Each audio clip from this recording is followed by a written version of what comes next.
Assalamualaikum warahmatullahi wabarakatuh.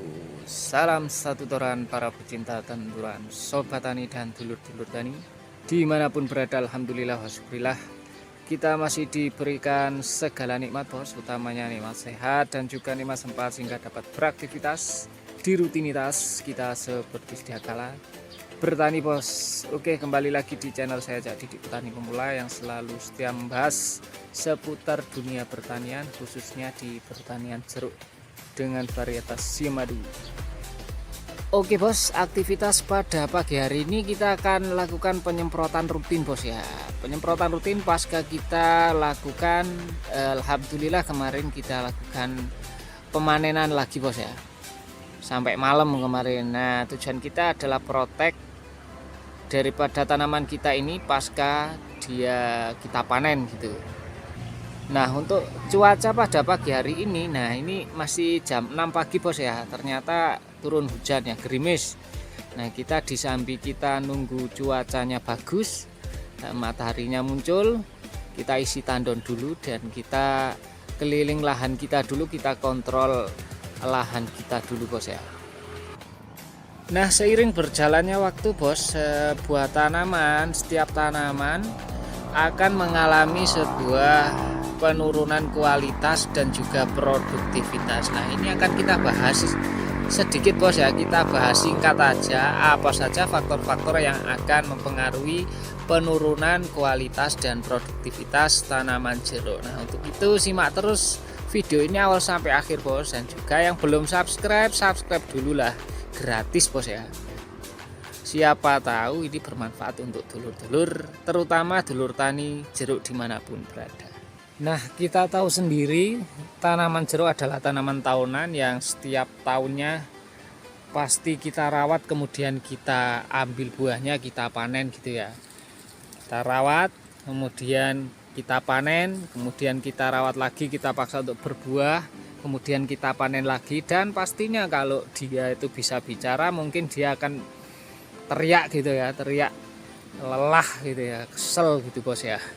Jadi kalau tanaman jeruk ini tidak kita rawat dengan baik, dengan rutin, pastinya dia kalau bisa bicara pasti dia akan teriak seperti itu. Nah, hal-hal semacam itu pastinya akan mempengaruhi penurunan produktivitas dan juga kualitas. Nah, faktor-faktor apakah itu bos ya? Faktor pertama yang jelas adalah faktor perawatan kita, baik itu pemenuhan unsur hara dan juga pengendalian penyakit dan juga hama. Nah, jeruk Siamadu itu biasanya dia akan mengalami penurunan produktivitas di usia antara 10 tahun ya, 10 tahun ke atas. Nah, biasanya ada juga yang belum 10 tahun itu dia sudah sekarat gitu ya, sudah mati atau produktivitasnya sudah kendor lah.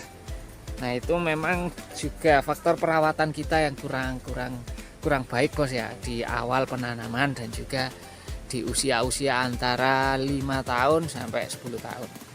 Nah, makanya itu pemberian nutrisi atau pemenuhan unsur hara secara rutin, secara berkala itu sangat penting sekali. Nah, memang kendala kita memang di harga ya, harga pupuk atau bahan-bahan untuk pemenuhan unsur hara, baik itu pupuk ataupun pestisida yang melambung, harganya melambung.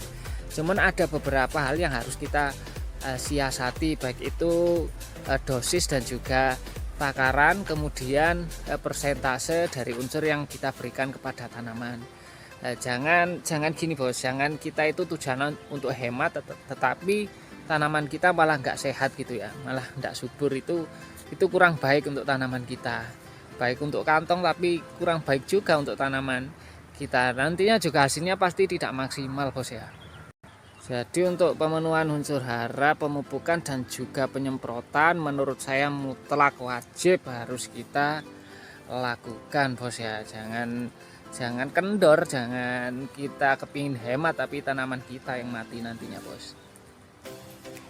Nah, itu perawatan bos ya, pemberian unsur hara dan juga penyemprotan atau pembasmian hama. Kemudian kita juga harus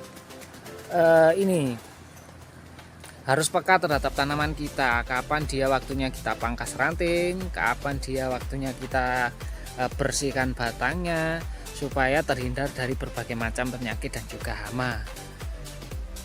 Kemudian juga kapan dia waktunya kita panen juga bos ya. Nah ini untuk pemanenan di tahun ini bos ya, kita alhamdulillah kita lakukan panen itu berjenjang ya, setiap bulan bos ya, hampir setiap bulan kita lakukan pemanenan. Jadi di tahun ini mulai dari awal bulan 1 ya, bulan Januari sampai sekarang di akhir bulan April, bulan 4 kita sudah beberapa kali kita lakukan penjarangan buah dengan tonase yang berbeda-beda alhamdulillah. Nah kemarin banyak juga dari teman-teman saya di sini tuh yang sedikit protes, kok nggak eman gitu ya, kok nggak eman masih hijau sudah dipanen gitu. Jadi ada beberapa alasan pribadi saya kenapa saya panen agak hijau gitu ya. Nah kemarin tahun ini pohon jeruk saya ini buahnya lumayan lebat gitu ya, lumayan lebat. Jadi saya lakukan penjarangan buah setiap bulan, kita pilih yang sudah siap panen walaupun belum terlalu matang atau terlalu kuning gitu bos. Nah tujuan saya supaya tanaman jeruk ini tidak mengalami stres ya, kita panen kemudian dia bertunas lagi. Nah sirkulasinya seperti itu supaya dia terus bertunas seperti ini ya. Kalau kita panen kan pastinya dia akan bertunas terus, tapi kalau kita tangguhkan, kita tunggu kuning, pastinya itu menurut saya rawan terjadi stres, sehingga nanti jeruk ini produktivitasnya pasti akan menurun seperti itu. Dan alasan yang kedua adalah untuk mengejar harga bos ya. Harganya di bulan ini, di bulan-bulan kemarin ya, Ramadan kemudian hari raya itu alhamdulillah untuk harganya signifikan ya, terus melonjak bos ya. Nah untuk pasca lebaran ini saya perkirakan harganya akan sedikit turun, sehingga ini antisipasi gitu, saya antisipasi untuk penurunan harga. Jadi kita ambil yang matang aja, kemarin kita lakukan penjarangan buah yang matang aja supaya ya kita tetap dapat untungnya gitu ya, kita tetap dapat untungnya dan tanaman kita tidak ada resiko stres. Nah ini bos kondisinya sisa-sisa buah yang belum kita panen. Nah itu faktor pertama yang menyebabkan tanaman jeruk kita produktivitas dan kualitasnya menurun. Nah faktor kedua adalah faktor kesuburan tanah bos. Nah karena tanaman jeruk ini tanaman tahunan, sehingga kita tidak bisa lakukan rotasi tanaman bos ya.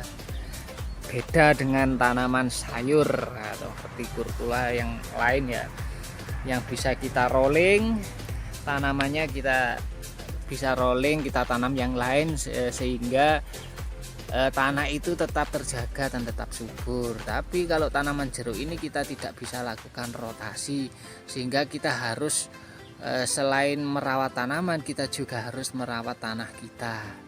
Memang tanah itu kalau kita lakukan penanaman terus-menerus dengan satu jenis ya, memang rawan akan terjadi degradasi tanah atau kesuburan tanahnya menurun bos ya, sehingga kita harus lakukan beberapa hal atau pembenahan tanah dengan beberapa bahan organik ataupun agen hayati seperti yang kemarin kita lakukan ya.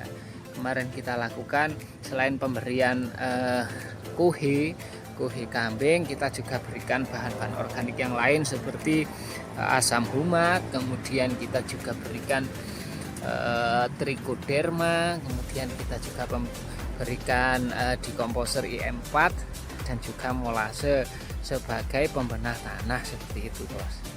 Nah pemberian unsur hara berupa bahan-bahan organik seperti itu nantinya juga akan menambah mikroba di dalam tanah, sehingga tanah kita bisa bahan-bahan organik juga bisa terdekomposisi, tanah kita juga tetap terjaga dan subur.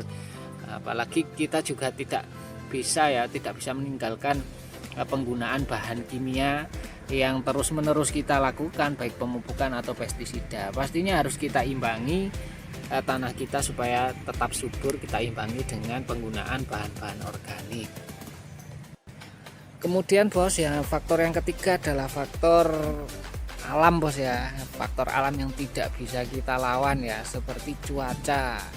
Nah di tahun ini sepertinya untuk musim hujan panjang bos ya, musim hujan panjang. Nah kita ini kadang sedikit repot bos ya, kalau ndak ada hujan kita juga ngeluh itu ya, sambat. Tapi kalau hujannya terus menerus seperti ini juga sambat lagi bos ya. Itulah, seperti itulah kita bos ya, manusia itu sudah biasa menurut saya seperti itu.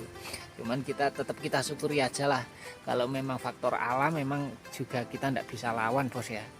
Kita cuma bisa ikhtiar aja, kita ikhtiar perawatan dan pencegahan berbagai macam penyakit dan juga hama yang disebabkan oleh cuaca yang ekstrim seperti ini. Nah di cuaca atau hujan seperti ini ya, cuaca yang hujannya terus menerus seperti ini, memang terkadang tanaman kita itu sulit sekali tumbuh tunas, mengkeret gitu ya, bahasa Jawanya mengkeret, terus daun-daunnya itu lo ndak bisa lebar gitu ya. Nah itu kalau saya bos ya, kalau saya tanaman sudah bisa bertunas seperti ini itu saya alhamdulillah, walaupun dia tidak membawa bunga. Jadi saya simpel aja kalau perawatan itu ya. Kalaupun dia sudah mau bertunas saja, walaupun tidak mau berbunga, saya sudah sedikit lega ya, daripada dia tidak mau bertunas. Nah, nantinya kalau dia sudah membaik, cuaca sudah membaik, pasti saya jamin dia akan mau berbunga.